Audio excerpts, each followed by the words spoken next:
तमीशं गिरीशं करालं महाकालकालं कृपालं गुणागार संसारपारं नतोऽहं तुषाराद्रिशङ्काशगौरं गम्भीरं मनोभूतकोटि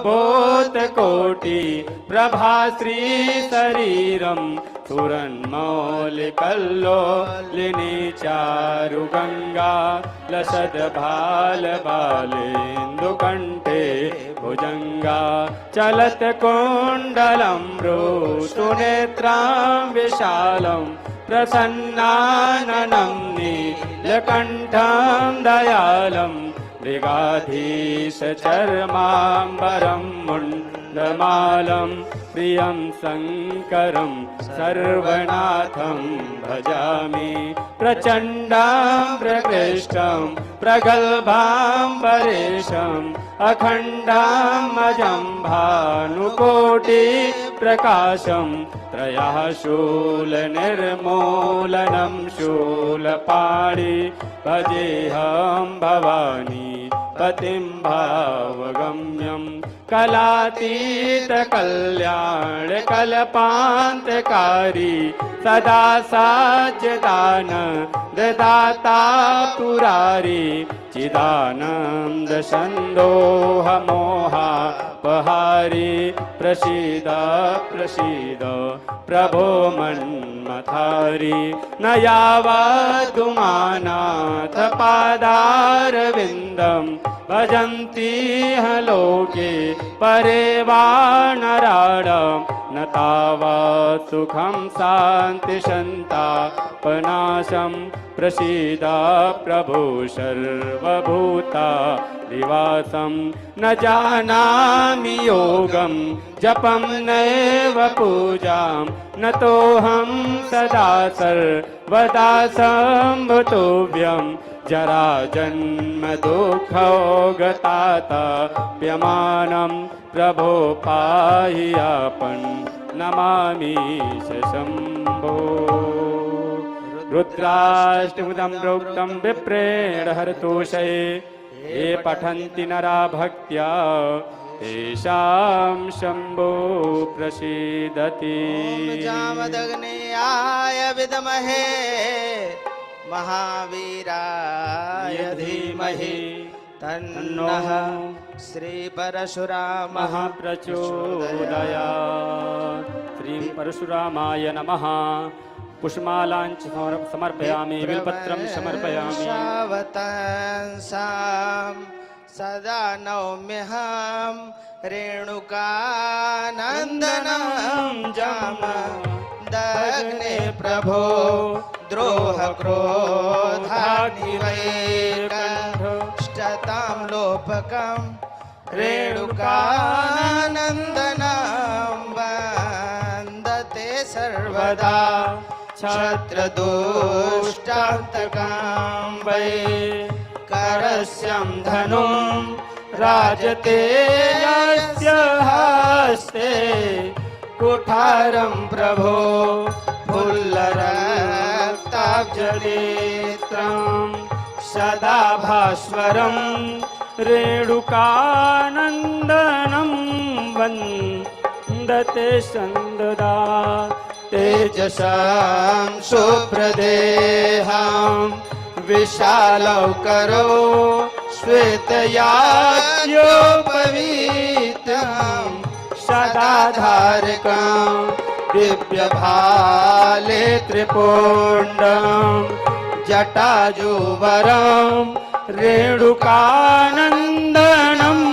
वन्दते सर्वदा भक्तपालं कृपालं कृपासागरं रौद्ररूपं करालं सुरैर्वन्दिते जन्मतो ब्रह्मचारी वृत्तिधारका रेणुकानन्दनं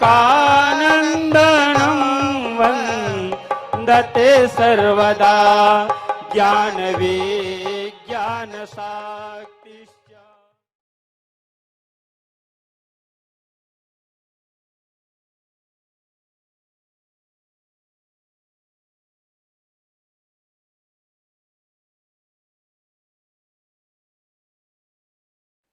बोलिए सदगुरुदेव भगवान की, गुरु माता की, भगवान भोलेनाथ की, माता कामाख्या की, सभी संतों की, गौ माता की, बोले सच्चे दरबार की, करौली शंकर महादेव की, हर हर महादेव।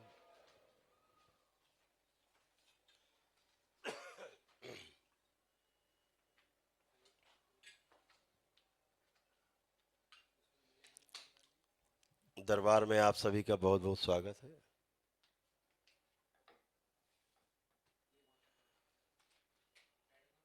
आज अक्षय तृतीया दिवस पर भी आप सबको बहुत बहुत बधाई, शुभकामनाएं।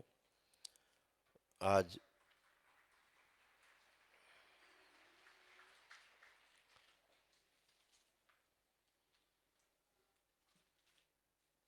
भगवान परशुराम की जयंती भी है।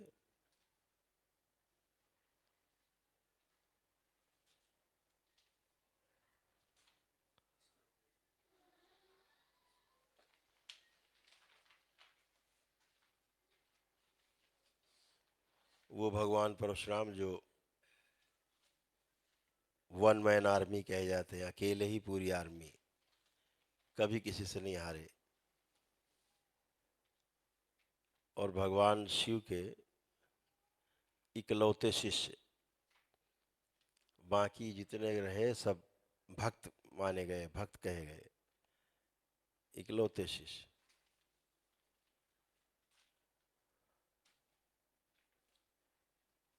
और हर युग में रहे,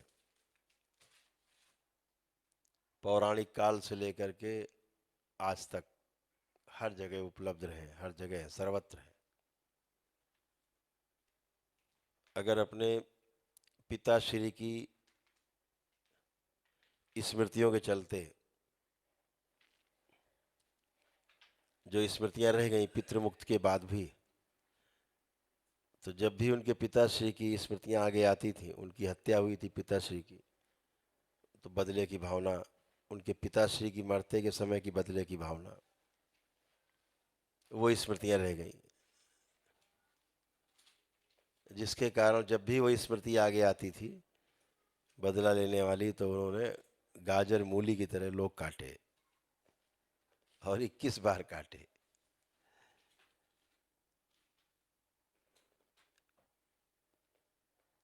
अब देखा जाए तो भगवान परशुराम ने एक भी हत्या नहीं की, हत्या कर ही नहीं सकते थे। लेकिन जैसे दरबार में स्मृतियों का विज्ञान जो खुला है, इसके आलोक में, इसकी दृष्टि से देखेंगे, इस विज्ञान की दृष्टि से, तो भगवान परशुराम बिल्कुल निष्कलंक है और निष्पाप है। उन्होंने कोई हत्या नहीं की, किसी की हत्या नहीं की।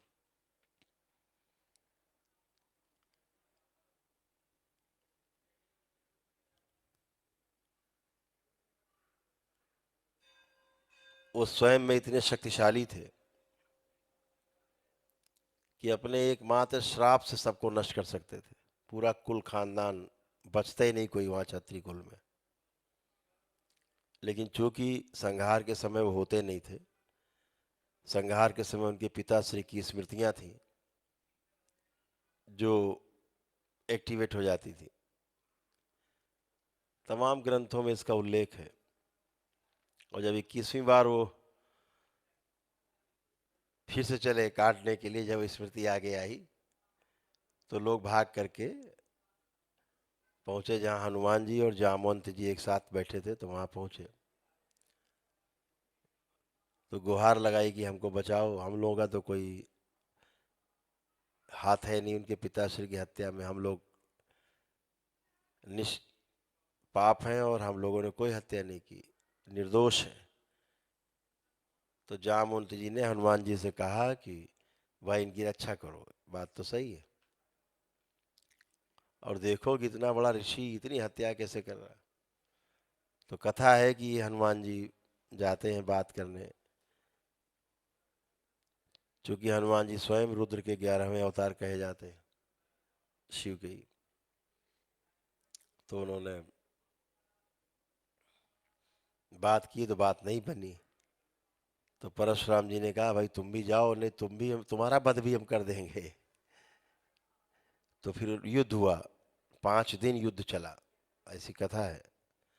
5 दिन हनुमान जी में और परशुराम जी में युद्ध चला।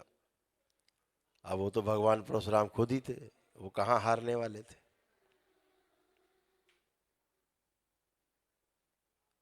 तो चूंकि हनुमान जी रुद्र के खुद ही अवतार थे, 11वें अवतार थे, तो इसलिए जब वो झुल्ला गए 5 दिन में कि ये कैसा आदमी, ना मानता है ना हारता है, तो विशेष विद्या का प्रयोग करके उन्होंने उनको मूर्छित कर दिया, और मूर्छित करके एक वृक्ष में लाके बांधा, और उनके मस्तिष्क में प्रवेश करके जब देखा कि ऐसा क्या है इनके मस्तिष्क में, तो हनुमान जी ने देखा कि उनके पिताश्री की, उनके पितरों की स्मृतियां बाकी रह गई थी जिनकी हत्याएं हुई थी। अब जिसकी हत्या होगी, मरते समय आदमी यही सोचता है कि हम बच जाएंगे तो बदला लेंगे, वही स्मृतियां आगे आ जाती हैं, तो परशुराम जी वैसे ही करने लगते हैं। सोचिए स्मृतियां कितनी प्रभावशाली हैं। स्वयं भगवान परशुराम भी नहीं बचे इससे। इतने बड़े ऋषि, जिनसे बड़ा ऋषि, सन्यासी, तपस्वी इस सृष्टि में कोई पैदा नहीं हुआ चारों युगों में, तो हम सब आप उसी स्मृतियों के जाल में फंसे रहते। जब आप भी उन स्मृतियों से निकलते हो बाहर, तो आपको पता लगता है कि हाँ वाकई बात सही है, हम भी फंसे हुए थे स्मृतियों में, वो जंगल है बड़ा। तब कथा है कि हनुमान जी पितृलोक गए, वहाँ के अधिपति से उनके पितरों को लेके आए, और उनसे कहा भैया अपनी स्मृतियाँ समेटो, ये सब ले जाओ यहाँ से, जो छोड़ गए वो सब गंदगी। तो उन लोगों ने सारी स्मृतियाँ समेटी और ले गए। तब भगवान परशुराम के 2 आंसू टपके, जैसे आप लोगों को दरबार में कराया जाता है संकल्प में, गंदगी निकाली जाती, स्मृतियाँ नष्ट होती हैं, तो बोला जाता है ना कि खांसी से, डकार से, जमुआई से, आंसुओं से, हिचकी से बाहर जाती श्वास के द्वारा नष्ट हुई स्मृतियाँ बाहर हो जाएं। तो ऐसे ही उनके 2 आंसू टपके और वो स्मृतियाँ नष्ट होकर बाहर हो गई। फिर जब वो होश में आए तो हनुमान जी ने उनसे कहा कि तुमने ये सब किया। तो उन्होंने कहा कि मैंने किया ही नहीं, मैंने तो कुछ भी नहीं किया। तो फिर कथा है कि भगवान परशुराम ने उसका प्रायश्चित भी किया। अब ये कोई नहीं बताएगा, ये बताएगा हत्याएं की। और जबकि दरबार के देखे उन्होंने कोई हत्या नहीं की, एक हत्या नहीं की, सब स्मृतियों के प्रभाव में हुआ। तो कथा है कि फिर उन्होंने प्रायश्चित किया उसका, और जितने लोगों की हत्याएं की थी उन सबका पिंडदान किया, उन सबको पितृमुक्ति कराई, और सभी को जो है स्वर्गलोक के लिए भेजा। इतनी उनमें तप था, उन्हें बल था उनके अंदर ही। तो भगवान परशुराम उन स्मृतियों के कारण समाज में ये मान लिया गया कि उन्होंने बहुत हत्याएं की, जबकि कोई हत्या नहीं की। और एक इस दोष के कारण आज जिन भगवान परशुराम की पूजा घर घर में होनी चाहिए थी, केवल स्मृतियों के दोष के कारण आज घर घर में भगवान परशुराम नहीं है। लेकिन भगवान परशुराम हम सब के दिल में बसते हैं। हम लोग हृदय से उनको अभिनंदन करते हैं, अपनी पुष्पांजलि, अपने श्रद्धांजलि अर्पित करते हैं और उनको नमन करते हैं हम सभी, और कामना करते हैं कि हम सब उनके पथ पर अग्रसर हों। उन्होंने अपने जीवन में कभी किसी के साथ कोई अन्याय नहीं किया। जो अपने को भगवान भी मानते रहे या भगवान माने गए या हम लोग भगवान मानते हैं, उन तक को भगवान बनाने में उन्हीं की भूमिका रही है शुरू से। चाहे त्रेता युग में भगवान राम को सिद्ध किया कि ये भगवान है, और चाहे द्वापर में भी भगवान श्री कृष्ण को भी। भगवान श्री कृष्ण के पास जो आप सुदर्शन चक्र सुनते हो ना, ये भगवान परशुराम के द्वारा ही दिया गया था श्री कृष्ण को, वो सुदर्शन चक्र। आप सोचिए किस श्रेणी के हो रहे हैं कि वो सुदर्शन चक्र नहीं होता तो भगवान श्री कृष्ण आज भगवान श्री कृष्ण नहीं कहलाते। तो तमाम बड़े बड़े अस्त्र शस्त्र पर क्षेपास्त्र बड़े बड़े योद्धाओं को देने वाले में उन्हीं की भूमिका रहती थी। ब्रह्मास्त्र वगैरह सब उन्हीं की देन थे। तो आज उनकी जयंती है, हम सभी उनको नमन करते हैं हृदय से और उनके पथ पे चलने के लिए संकल्प लेते हैं। बोलिए भगवान परशुराम की